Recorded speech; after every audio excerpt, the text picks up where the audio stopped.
Hello all and welcome back to Abex view. मैं BPSC से selected अफसर आपको 17वीं बीपीएससी की संपूर्ण तैयारी करवा रहा हूँ। अभी तक हमने इस चैनल पे 1857 से लेकर के 1933 गांधी इरविन पैक्ट और सिविल डिसोबीडियंस मूवमेंट तक की सारी घटनाओं को डिटेल में देखा। अब हम उस पर प्रीवियस ईयर क्वेश्चंस को प्रैक्टिस कर रहे हैं। तो चलिए शुरू करते हैं आज का वीडियो। आज का क्वेश्चन यूपीएससी प्रीलिम्स 2001 का है और इसी टाइप का सेम क्वेश्चन 2004 में भी यूपीएससी में पूछा गया था।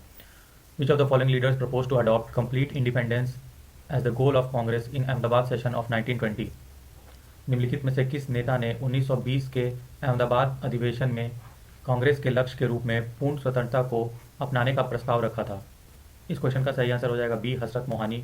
1920 में हजरत मोहानी साहब ने कंप्लीट इंडिपेंडेंस का कॉन्सेप्ट पहले ही ले आया था, लेकिन इसे अप्रूवल मिलते मिलते 1929 हो जाता है, जहाँ की फाइनली लाहौर सेशन में, जिसके प्रेसिडेंटशिप जवाहरलाल नेहरू करते हैं, उस सेशन में इसे फॉर्मली कांग्रेस का एम डिक्लेयर कर लिया जाता है।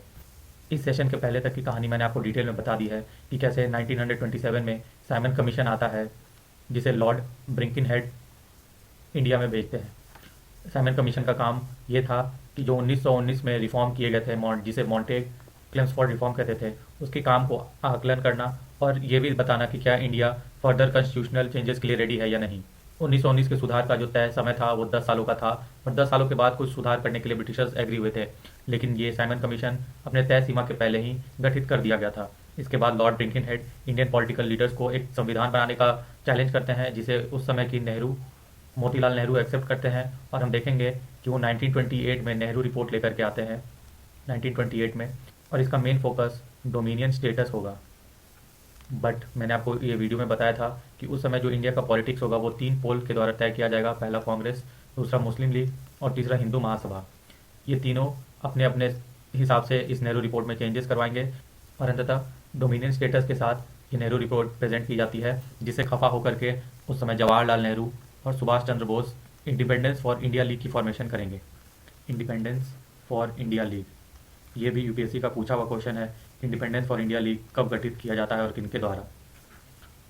तो ये सारी बातें मैंने आपको डिटेल में विद टाइमलाइन अलग वीडियो में पढ़ाया हुआ है। आइए इस वीडियो में हजरत मोहानी साहब के बारे में कुछ जानते हैं। उनकी नज़र में स्वराज का मतलब था complete independence from any kind of British rule. हजरत मोहानी साहब ही वो थे जिन्होंने इनकलाब जिंदाबाद का नारा को चर्चित किया था 1921 में, जिसके बाद Bhagat Singh assembly bomb case में ये नारा को दोहराते हैं, जिसका मतलब होता है लॉन्ग लिव रेवोल्यूशन। और अनफेमस लीडर्स की कोट्स की अगर बात करें तो नेताजी सुभाष चंद्र बोस जय हिंद का नारा फेमस करते हैं। उसके बाद freedom is not given it's taken, ये उनका कहना था। Next, give me blood I will give you freedom.